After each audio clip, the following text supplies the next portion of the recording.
जय श्री राम भक्तों। सबसे शक्तिशाली मंत्र जिसे ब्रह्मा विष्णु महेश जपते हैं।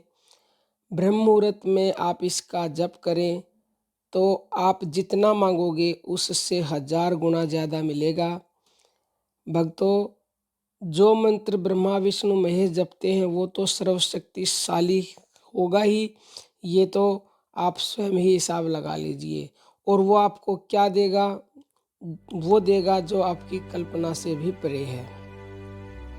बहुत सारे मंत्र हैं इस दुनिया में, लेकिन जिस मंत्र को भगवान जपते हैं वो तो सर्वशक्तिशाली मंत्र होगा। तो भक्तों, अब आप कहेंगे क्या ब्रह्मा विष्णु महेश भी किसी मंत्र का जप करते हैं? हाँ भक्तों, अगर ऐसा नहीं होता तो शिव जी को आपने देखा है, हर समय वो ध्यान में बैठे रहते हैं। तो जब एक बार पार्वती जी ने उनसे पूछा कि आप ध्यान में बैठे हुए निरंतर क्या करते रहते हो, किस मंत्र का जप करते हो? तो शिव जी ने पार्वती से कहा कि मैं निरंतर राम नाम का जप करता रहता हूँ। अब कौन से राम नाम का जप करते हैं शिव जी? वो राम नाम का जप करते हैं जो उनके अंदर है, जो उनकी श्वास में है।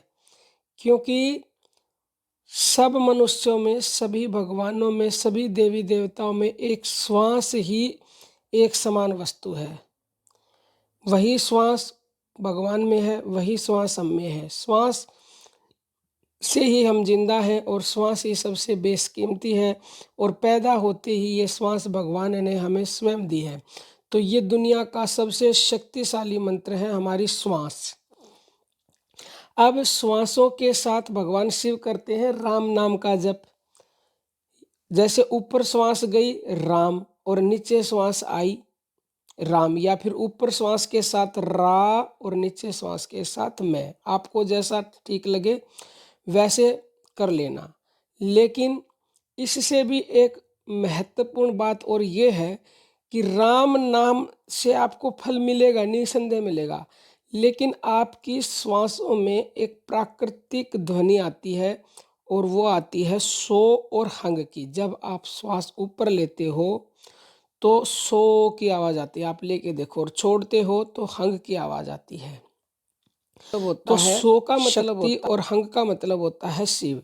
यानी कि अगर आप सो हंग का जप करते हो हर श्वास के साथ, तो आप शिव और शक्ति दोनों का ही ध्यान करते हो। और उन दोनों का ही ध्यान ब्रह्मा विष्णु महेश करते हैं सोहंग मंत्र के साथ। कहने को राम नाम कह दिया जाता है, लेकिन आप जरा सोचिए, राम नाम सभी धर्मों के लिए बराबर नहीं है। मुसलमान राम नाम को नहीं जपेंगे, क्रिश्चियन नहीं जपेंगे, और भी कोई अन्य धर्म वाला भी राम नाम को नहीं जपेगा। तो फिर राम नाम वो महामंत्र कैसे हो सकता है जिसको ब्रह्मा विष्णु महेश जपते हैं? वो तो उस मंत्र को जपते हैं जो सभी धर्मों के लिए बराबर है। और सभी धर्मों के लिए बराबर एक सोहंग मंत्र ही है जो हमारी सांसों में है। शास्त्रों में सोहंग मंत्र के लिए कहा गया है कि जाकी महिमा नित भजे वेद शारदा शेष, और सोहंग शब्द परमात्मा भेद भ्रम नहीं लेस। इसमें कोई भी भेद भ्रम नहीं है, इसकी महिमा को ही वेद शेष और शारदा गाते हैं। और सारे वेद सारे शास्त्र इसी की महिमा को गाते हैं। वो जो अनजान व्यक्ति होते हैं, जो अज्ञानी होते हैं, जो शुरुआती साधक होते हैं, उनको बताने के लिए राम नाम कहा जाता है। आप राम नाम का भी करेंगे फल मिलेगा, लेकिन सोहंग का करेंगे ना तो सोहंग जल्दी फल देगा, क्योंकि वो आपकी श्वासों में प्राकृतिक है। वो मंत्र भगवान ने आपको स्वयं देकर भेजा है। लेकिन अगर आपका विश्वास राम नाम पर है तो हर आती जाति के साथ राम बोले, कृष्ण पर है तो कृष्ण बोले, और किसी नाम पर है तो वो बोले, क्योंकि विश्वास सबसे बड़ी बात है।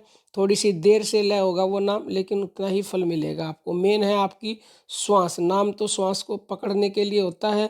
श्वास ही सबसे बड़ा मंत्र है इस दुनिया का, जिसको ब्रह्मा विष्णु महेश जपते हैं और सारे देवी देवता सारे भगवान जपते हैं। वो इसी श्वास का बैठे बैठे ध्यान करते रहते हैं। आप बिना किसी मंत्र के भी अपनी श्वासों का आती जाती का ध्यान करोगे तो भी आपको वही फल मिलेगा।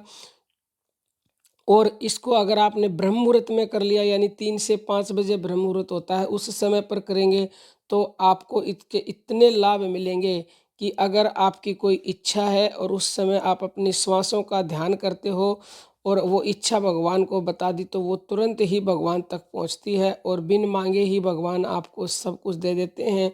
आप अगर 10 मांगोगे तो भगवान आपको लाख देंगे, और कुछ भी नहीं मांगोगे तो 1000 गुना आपको देंगे, अनंत कोटि आपको देंगे। क्योंकि ये जो श्वास रूपी मंत्र है, इसके लिए संतों ने कहा कि श्वास श्वास सुमिरन करो, व्यर्था श्वास न जाए, न जाने इन श्वासों का आवन होना हो, न जाने ये कब रुक जाएं। और इसके लिए कहा गया श्वासों की कर सुमरनी और अजपा को कर जाप, ब्रह्म तत्व का सार है सोहंग आप ही आप। यानी कि यही सब कुछ है, यही सार है, यही आदि नाम है, यही गुप्त नाम है जो हमारी श्वासों में है।